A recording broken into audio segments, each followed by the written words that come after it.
The South Carolina Botanical Garden became home to Trudi's outdoor studio for 3 weeks. After searching meticulously through the 295 acres of natural landscapes, miles of streams, and nature trails, Trudi found her inspiration, her space, the space in between. Well, I am inspired by place. It's like if I was given a white room, I wouldn't know where to gain my inspiration from. And that has been the most important thing, you know. I go to different landscapes and I just react to place.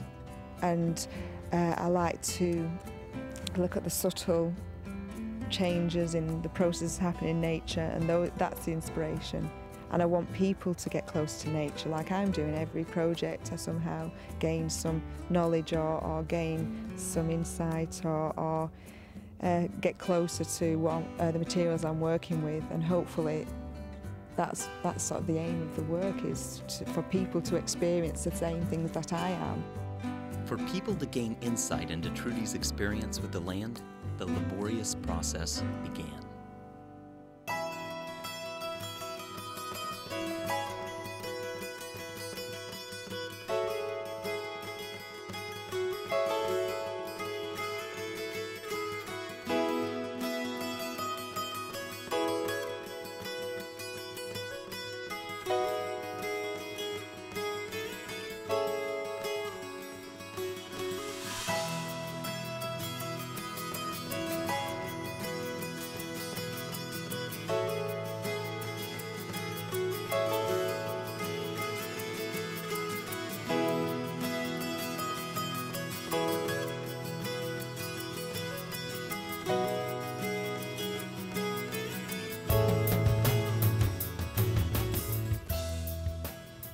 It's moved forward now. I can create a piece that's very personal, but we all can get involved with it, and hopefully all the students have gained something from it and felt like they've created it too. So it's been really special in that way, that it can be something very personal and expressive, but everybody can make it. And that's been the good thing, seeing the students shape the domes and going out exploring, finding moss to place on the mounds and putting their own moss, and you know, without them it just couldn't have happened.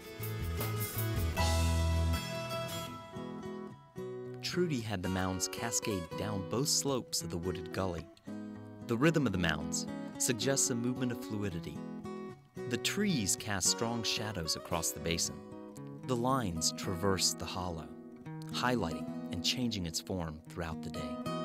To maybe entice people into this space, you know, who would sit and see what I saw when I first came into this space without something to look at.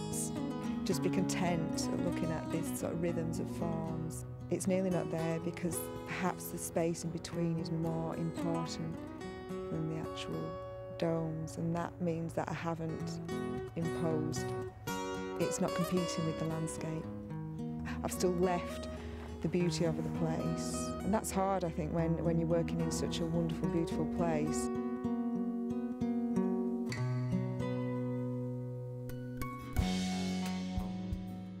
The space in between provides a quiet place for contemplation.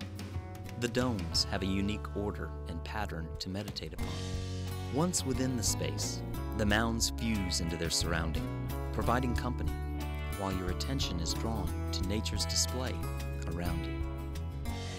I've become quite attached to this piece, and you know, it's sad to actually go away. I think it's going to be the saddest piece that I'm going to walk away from slowly. You know, it's all related to place, but I like how spatially, because we've had, you know, the people to work on this scale and the space, I think that's worked well. You know, in 3 years it might fade away. The clay's going to stay there for a long time, that's not going to move.